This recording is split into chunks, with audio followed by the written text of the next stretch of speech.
Hello and welcome friends. एक सवाल है और ये सवाल न तो माइक्रोसॉफ्ट एक्सेस से है न ही पाइथन से है। ये सवाल है माई एसक्यूएल से। अब ये सवाल क्या है उसको देखने के लिए हमको माई एसक्यूएल ओपन करना पड़ेगा। तो यहाँ से स्टार्ट बटन, ये आपको दिख रहा होगा, यहाँ से स्टार्ट बटन पे जाइएगा और यहाँ पे टाइप कीजिएगा माई सीक्वल या माई एसक्यूएल भी कह सकते हैं आप इसको। तो ये कमांड लाइन ओपन होगी। आप चाहे तो वर्कबेंच का भी इस्तेमाल कर सकते हैं, नो डाउट, ठीक है। तो यहां पर कमांड लाइन ओपन करना है। ये कमांड लाइन पे क्लिक किया तो ये ओपन हो गया। अब यहां पर जाने के बाद यहां पर जो भी आपका पासवर्ड वगैरह होगा वो आप एंटर कर लीजिएगा।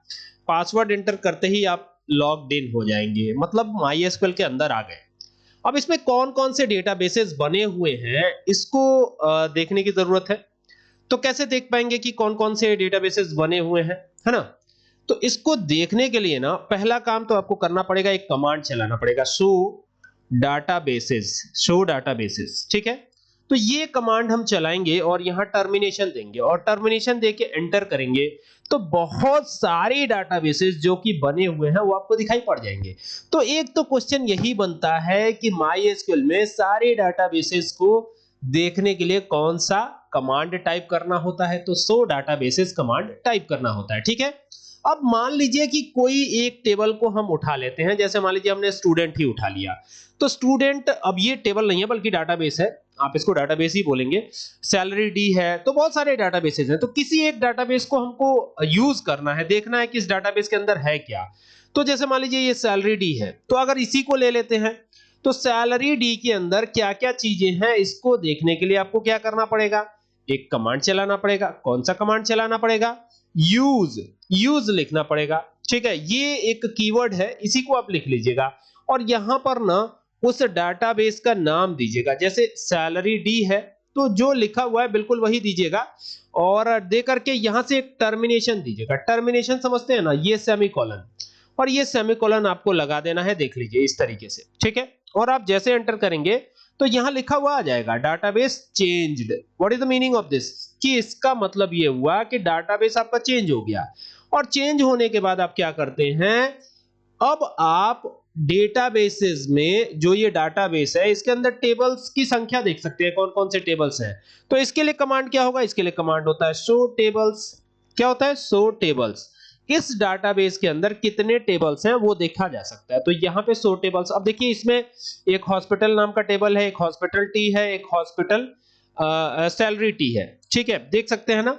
तो ये सैलरी डी नाम का डाटाबेस है, इसमें ये सारे टेबल है। तो अगर मान लीजिए आपको हॉस्पिटल का रिकॉर्ड देखना है कि हॉस्पिटल वाले टेबल में कौन कौन सी चीजें हैं, तो एक कमांड होता है डीडीएल कमांड जिसका नाम है सिलेक्ट। तो आप इसको टाइप करेंगे, मल्टीप्लाई का साइन यानी एस्टेरिस्क का साइन लगाएंगे और यहां पे लिखेंगे फ्रॉम, कहां से सिलेक्ट करना है वो डिटेल आपको देनी है। तो यहां पे कर दीजिएगा हॉस्पिटल, ये हो गया, और यहां पे टर्मिनेशन दे दीजिएगा और एंटर कर दीजिएगा, ठीक है। तो देखिए यहां पे लिखा हुआ आया है एम्प्टी सेट। इट मींस कि इसमें टेबल बनी हुई थी लेकिन अब सब कुछ डिलीट हो गया, सिर्फ टेबल का नाम बच गया है, ठीक है, बाकी कोई भी चीज इसमें बची नहीं हुई है।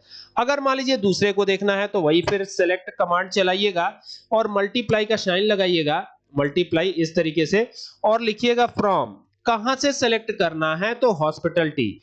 तो ये हो गया हॉस्पिटल टी, ठीक है, और यहां पे टर्मिनेशन देके एंटर करिएगा।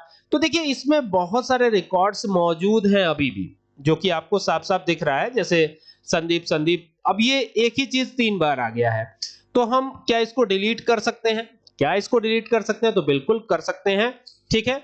तो क्या कौन सा कमांड टाइप करना पड़ेगा? तो यहां पे अल्टर कमांड चलाना होगा। तो ये अल्टर हो गया टेबल, अल्टर टेबल यानी टेबल का नाम, अल्टर टेबल कौन सा टेबल, ठीक है, तो उस टेबल का नाम आएगा। तो टेबल है हॉस्पिटल टी, तो यहाँ पे हॉस्पिटल टी ये कर दिया हमने, ठीक है, और एंटर कर देंगे और एंटर करके यहाँ आएंगे, यहाँ लिखेंगे ड्रॉप, ठीक है, ड्रॉप। और किसको ड्रॉप कराना है तो यहाँ पे जिसको भी ड्रॉप कराना उसको आप ड्रॉप करा सकते हैं, नो प्रॉब्लम, ठीक है। तो ड्रॉप जिसको भी कराना चाहे आराम से करा सकते हैं, कोई दिक्कत नहीं है। या डिलीट कमांड भी आप चला सकते हैं, समझ में आई बात। चूंकि रो को डिलीट करना है तो अल्टर कमांड यूज करके रो को डिलीट नहीं कर सकते, तो इसके लिए मैं यूज करूंगा क्या, इसके लिए मैं डिलीट कमांड यूज करूंगा। यहां पर मैंने ऑफसेट का प्रयास किया था, लेकिन यहां पर आप सिंपली क्या करिएगा, डिलीट लिखिएगा, DELETE, डिलीट हो गया। कहां से डिलीट करना है, फ्रॉम, ये हो गया फ्रॉम हॉस्पिटल टी नाम है टेबल का, तो ये हो गया हॉस्पिटल टी, तो ये हो गया हॉस्पिटल टी। और यहां पे एक काम करिएगा, कंडीशन दे दीजिएगा, वेयर, WHERE, वेयर, कंडीशन क्या है, कंडीशन ये है ना कि सीरियल नंबर, या फिर आप सब में तो एक ही डाटा है, तो हम यहाँ क्यों ना सीरियल नंबर ही कर दें, ठीक है, यही सही रहेगा। तो यहाँ कर देते हैं serial number is equal to 1 कर देते हैं, और यहाँ पे टर्मिनेशन दे देते हैं। तो क्या ये कमांड चलेगा, तो एंटर कर दीजिए। तीनों रोज को इसने डिलीट कर दिया है, अब आपको एक एक करके इंसर्ट भी करना पड़ेगा। तो इंसर्ट कैसे करेंगे, यहाँ लिखेंगे इंसर्ट इनटू, अब चूंकि तीनों में सेम ही है ना, तो एक साथ तीनों को इसने डिलीट कर दिया। देखिए नीचे लिखा हुआ है क्वेरी ओके 3 रो अफेक्टेड, तो 3 रोज डिलीट हो गई। आई बात समझ में, तो ये हो गया। अब ये यहाँ पे हॉस्पिटल टी करिएगा, हॉस्पिटल टी, ये हो गया हॉस्पिटल टी। और अब यहां से ना ब्रैकेट को ओपन कर लीजिएगा। अब यहां पर हमको देखना है ना कि क्या क्या यहाँ पे टाइटल्स दिए गए हैं। तो पहला टाइटल है सीरियल नंबर, ठीक है, कॉमा लगाइएगा। दूसरा टाइटल है नेम ऑफ पेशेंट, तो ये name underscore of underscore patient, PATIENT, तो ये हो गया नेम ऑफ पेशेंट।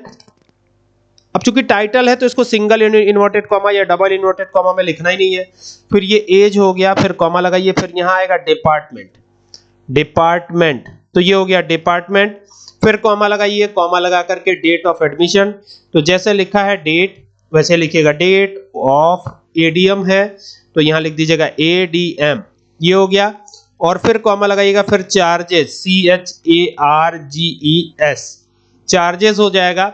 और फिर कॉमा लगाइएगा, जेंडर, GENDER, जेंडर, ठीक है, ये सब हो जाएगा। तो अब क्या करिएगा, यहां पर आपको टर्मिनेट करने की जरूरत नहीं, यहां पे ब्रैकेट क्लोज करिएगा और एंटर हिट करिएगा।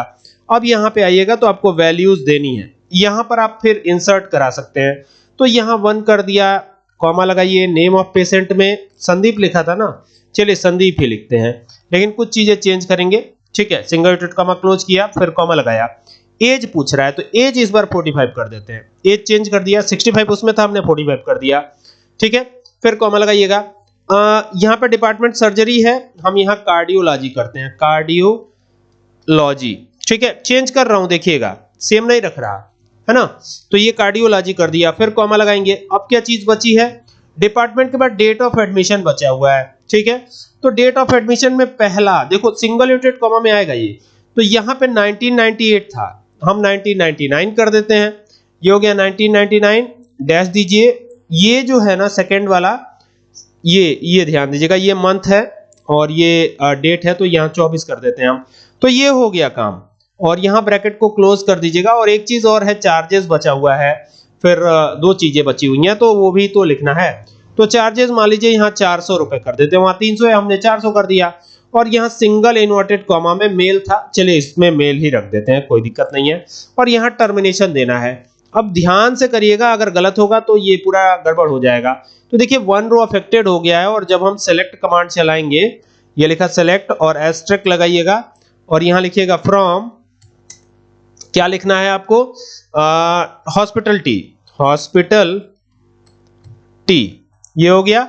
और यहाँ टर्मिनेशन देके एंटर। तो देखिए एक रिकॉर्ड इंसर्ट होता हुआ नजर आ रहा है, ठीक है। अब जब आपको दूसरा रिकॉर्ड भी इंसर्ट करना होगा तो आप इसी को उठा लीजिएगा, बार बार लिखने की जरूरत नहीं, इसी को कॉपी पेस्ट करिएगा।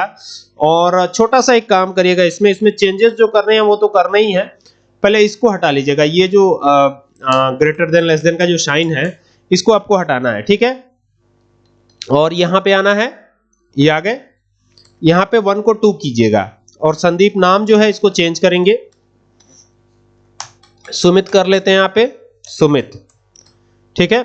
और यहाँ पे एज भी चेंज करेंगे, एज कर लेते हैं 55, डिपार्टमेंट भी चेंज करेंगे, कार्डियोलॉजी था, गैस्ट्रो कर देते हैं, गैस्ट्रो, ठीक है।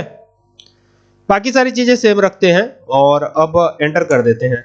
तो देखिए 1 रो अफेक्टेड हो गया। और दोबारा अगर हम इसी कमांड को चला दें यहां से, तो आप देखेंगे कि इसमें 2 चीजें आ जाएंगी, ये आप देख सकते हैं। ये अगर हम इसको यहां पे जाके और यहां पे एंटर कर दें, यहाँ पे एंटर कर दें, या फिर हम इसी कमांड को चला दें, इसको उठाइए, कॉपी करिए और नीचे इसको डालिए और पेस्ट कर दीजिए। ये हो गया पेस्ट और एंटर कर दीजिए। तो देखिए 2 नाम इसमें इंसर्ट हो गए, देख रहे हैं, दोनों के डिपार्टमेंट अलग हैं और इस तरीके से आप इंसर्ट भी करा सकते हैं। आई होप कि आपको बात समझ में आई होगी, ये सारे कमांड समझ में आए होंगे। ठीक है, तो अगर आपको MySQL सीखना है तो आप हमारे चैनल को सब्सक्राइब जरूर करें और साथ ही साथ कोई सवाल हो तो कमेंट जरूर करें। Thank you for watching this video.